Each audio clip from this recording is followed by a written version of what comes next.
சிங்காரவேலரை பற்றின முக்கியமான தகவல்கள். பிப்ரவரி 18, 1860 அவர் பிறந்திருப்பார். இன்றைக்கி அவருடைய பிறந்த நாள்.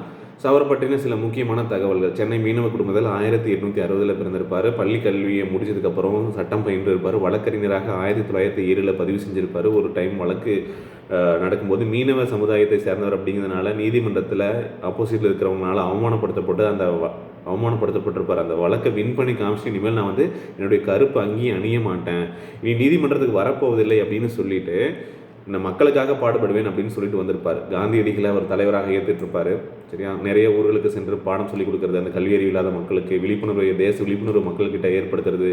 ஸோ அதே மாதிரி வேல்ஸ் இளவரசனுடைய வருகையை எதிர்த்து சென்னையில் மாபெரும் கூட்டத்தையும் இவர் நடத்தியிருப்பார். 1918 இந்தியாவினுடைய முதல் தொழிற்சங்கமான சென்னை தொழிலாளர் சங்கத்தை தொடங்கியிருப்பார். Labour Kisan party of Hindustan அப்படிங்கிற கட்சியை 1923 ஸ்டார்ட் பண்ணியிருப்பார். லேபர் கிசான் கெஜெட் அப்படிங்கிற ஆங்கில வார இதழில் தொழிலாளன் அப்படிங்கிற தமிழ் வார இதழையும் ஸ்டார்ட் பண்ணியிருப்பார். லேபர் கிசான் கெஜெட் அப்படிங்கிறது ஆங்கில வார இதழ், தொழிலாளன் அப்படிங்கிறது தமிழ் வார இதழ், ரெண்டையும் நடத்தியிருப்பார். தென்னிந்திய ரயில்வே போராட்டங்களில் ஈடுபட்டிருப்பார். ஸோ இவரும் திருவிக்காவும் இணைந்து தான் தென்னிந்தியாவில் பல தொழிற்சங்கங்களை தோற்றுவிச்சிருப்பாங்க. ஓகே, 1923 மே மாதம் முதல் நாள், 1923 மே மாதம் முதல் நாள் ஃபஸ்ட்டு டைம் பார்த்தீங்க அப்படின்னா மே தினத்தை கொண்டாடி இருப்பார். நாட்டிலேயே முதல் முறையாக மே தினத்தை கொண்டாடி வருதான் 1923. சரிங்களா, 1928 தென்னிந்திய வேலை நிறுத்தத்தில் ஈடுபட்டிருப்பார். அதுக்கு முன்னாடி 1925 கான்பூர், இந்த சதி வழக்கு கான்பூர் நடந்த ஒரு மாநாடு நடந்திருக்கும். சரியா, அந்த மாநாட்டுக்கு தலைமையவர் தான். அதே மாதிரி கான்பூர் சதி வழக்கு 1924 நீங்கள் படிச்சுப்பீங்க. கான்பூர் சதி வழக்கில் இவரும் கைது செய்யப்பட்ட ஒரு 13 பேர் மீது குற்றம் சுமத்தப்பட்டிருக்கும். அந்த 13 பேரில் பார்த்தீங்க அப்படின்னா இவரும் இருப்பார், யார் சிங்காரவேலரும் இருப்பார். சரிங்களா, உங்களுக்கு தெரியும், படிப்பீங்க, 12th படிப்பீங்க. அப்புறம் அதுக்கப்புறம் 10 ஆண்டுகள் சிறை தண்டனை விதிக்கப்பட்டதுக்கப்புறம் தென்னிந்திய ரயில்வே வேலை நிறுத்தத்தில் ஈடுபட்டதுக்கப்புறம் 1930 தண்டனை குறைக்கப்பட்டு விடுதலையாயிருப்பார். சென்னை மாநகராட்சி உறுப்பினராக இருந்தபோது மதிய உணவு திட்டத்தை வெற்றிகரமாக நடத்தி காமிச்சிருப்பார். பெரியாரினுடைய சுயமரியாதை இயக்கத்தை ஆதரிச்சாரா? ஆமாம், ஆதரிச்சார். பொதுவுடைமை இயக்கமும் சுயமரியாதை இயக்கமும் இணைந்து பணிபுரிய வேண்டும் அப்படின்னு சொல்லியிருப்பார்.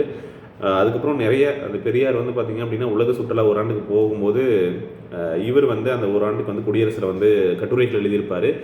கடவுளும் பிரபஞ்சமும், மெய்ஞான முறையும் மூட நம்பிக்கையும், பிரபஞ்ச பிரச்சனைகள், விஞ்ஞானத்தின் அவசியம், பகுத்தறிவு என்றால் என்ன, பிரபஞ்சம் நாமும் அப்படிங்கிற உள்ளிட்ட நூல்களெல்லாம் எழுதியிருக்காரு. சரியா, மீனவர் வீட்டு வசதி திட்டத்துக்கு தமிழ்நாடு அரசு ஒரு பேர் வச்சுருக்காங்க. சிங்காரவேலர் மாளிகை அப்படின்னு சொல்லிட்டு சென்னை மாவட்ட ஆட்சியர் அலுவலகத்துக்கு பெயர் சூட்டப்பட்டிருக்கு. சரியா, அதே மாதிரி பாரதிதாசன் இவர் என்ன சொல்லியிருக்காரு அப்படின்னா, போர்க்குணம் மிகுந்த நல் செயல் முன்னோடி, பொது உடைமைக்கே அவர் பின்னாடி அப்படிங்கிறத பாடியிருப்பார். சரியா, தேசபக்தரும் சிந்தனை சிற்பி அப்படின்னு சொல்லிட்டு போற்றப்படுகிறார். சரியா, 1946 பிப்ரவரி 11 அவர் 86வது வயதில் மறைஞ்சிருப்பார்.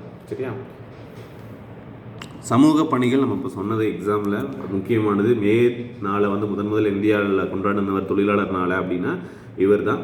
1923 மே 1 தொழிலாளர் நலனுக்காக தொழிலாளர் விவசாய கட்சியை ஸ்டார்ட் பண்ணது. 1925 பொது உடைமை கட்சியை தொடங்கினவங்களில் முக்கியமான தலைவர்களில் இவரும் ஒருத்தர். சரியா, சென்னை மாநகராட்சி உறுப்பினராக இருந்திருக்கிறார். மதிய உணவு திட்டத்தை நடத்தியிருக்காரு. அதுக்கப்புறம் அந்த திட்டம் இடையிலேயே கைவிட்டப்பட்டிருக்கும். ஸோ அதுக்கப்புறம் காமராஜர் தமிழகம் முழுவதும் தொடங்கிய மதிய உணவு திட்டம் ஸ்டார்ட் ஆகி போயிருக்கும், உங்களுக்கு தெரியும் அது. சரியா, ஓகே, எல்லாம் நோட் பண்ணிக்கோங்க. வேறு ஏதாவது மிஸ் பண்ணியிருந்தா, இம்பார்ட்டன்ட் ஏதாவது சொல்லாமல் இருந்தால் கீழே இந்த வீடியோக்கில் கமெண்ட் பண்ணுங்கள். ஓகே, மற்றவங்களும் தெரிஞ்சுக்கிட்டோம். தேங்க்யூ.